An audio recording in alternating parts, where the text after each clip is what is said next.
안녕하세요. 코인우먼입니다. 오늘은 2024년 10월 17일 목요일 오후 1시 31분 경입니다. 구독과 좋아요, 알림 설정 정중히 부탁드리면서 오늘 영상 시작하겠습니다. 비트와이즈가 XRP 현물 ETF S1 증권 신고서를 업데이트했다는 소식입니다. ETF 구조, 커스터디 계약, 상환 메커니즘 등에 대한 세부사항이 보다 구체화되었다라는 소식인데요. 이번 업데이트의 목적은 리플이 미국과 소송을 하고 있는 만큼 미국 SEC가 우려하지 않도록 컴플라이언스에 맞는 XRP 현물 ETF를 운용할 테니 승인해달라는 것으로 해석해 볼 수 있을 것 같습니다. 또한 보도에 따르면 SEC의 항소로 인해서 XRP가 증권으로 분류될 경우 계약 조건에 따라서 자산을 청산할 수 있음을 명확히 밝히기까지 했다라고 하는데요.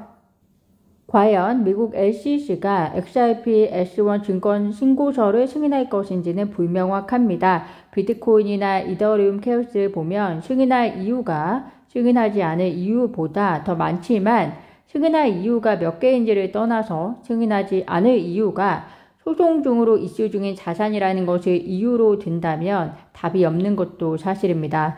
따라서 현재 XRP 현물 ETF 승인 가능성 여부를 점치는 것은 매우 어려운 상황이라는 점 참고하시면 좋을 것 같고요.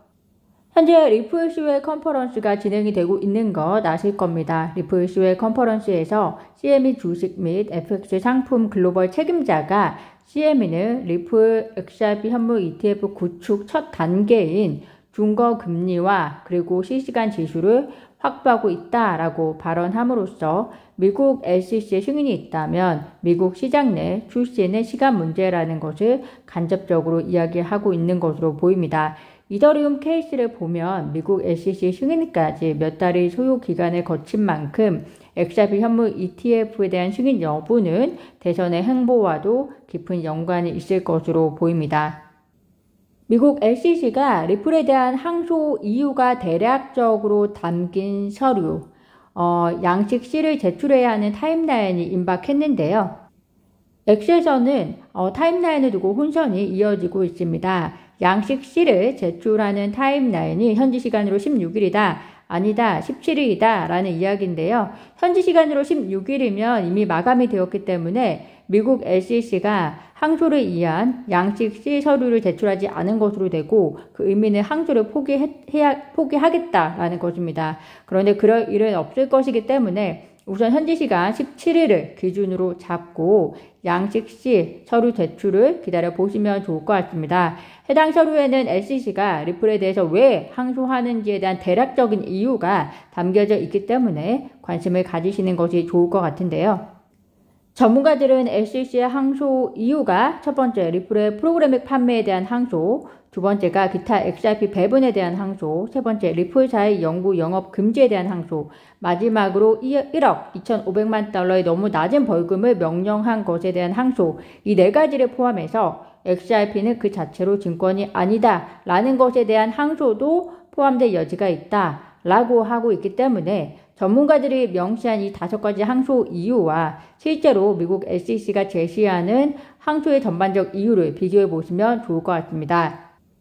내일 제출되는 것은 항소의 전반적 이유이고요. 정식적인 항소 브리핑 제출은 내년 1월경에 될 예정이기 때문에 이 부분에 있어서 혼선이 없으시면 좋을 것 같습니다.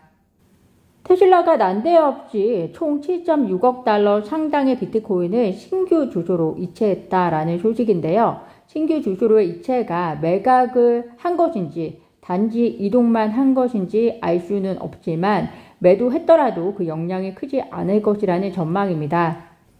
일론 머스크 테슬라 CEO가 트럼프 전 미국 대통령을 후원하는 아메리카 팩에 7,500만 달러를 기부했고 그래서 트럼프가 당선이 될 경우에 비트코인의 상승세가 예상이 되는데 그럼에도 불구하고 매도를 했을까라는 생각이 들고요. 그런 관점에서 생각해 보면 테슬라의 7.6억 상당의 비트코인 신규 주소 이체는 비트코인 하방 가격에 줄 영향이 더 미비할 것으로 예상이 됩니다. 이란의 탄도미사일 공격에 대한 보복 방법과 시기를 고심해 왔던 이스라엘이 공격 대상을 명확히 정했다라고 밝히면서 이젠 시간 문제이다 라고 말했다고 합니다. 이런 가운데 미국 당국자들은 이스라엘의 이란 보복 공격이 미국의 대선 전에 이르면 이달 중에 이뤄질 것으로 보고 있다라고 보도하고 있는데요. 만약 대선이 한 달도 남지 않은 상황에서 조만간 이스라엘의 이란에 대한 보복이 진행이 된다면 해리스 부통령 후보에 대한 지지도에는 오히려 부정적인 영향을 미치지 않을까 생각이 듭니다. 왜냐하면 바이든 현 정권이 미국 및 세계를 전쟁으로부터 방어하지 못하고 있는 실정이고 트럼프가 대통령이었을 당시에는 또 전쟁이 없었던 것이 더욱 비교가 될 가능성이 높기 때문인데요. 암호화폐 투자자 입장에서는 이번 미국 대선이 그 어느 때보다 중요한 만큼 진행되는 사항들에 대해서 계속해서 관심 있게 보셔야 할 것으로 보입니다. 오늘 제가 준비한 소식은 여기까지입니다. 오늘은 짧게 준비해 보았는데요. 영상 시청 진심으로 감사드리고요. 구독과 좋아요, 알림 설정은 코인 응원에게 큰 힘이 됩니다. 감사합니다.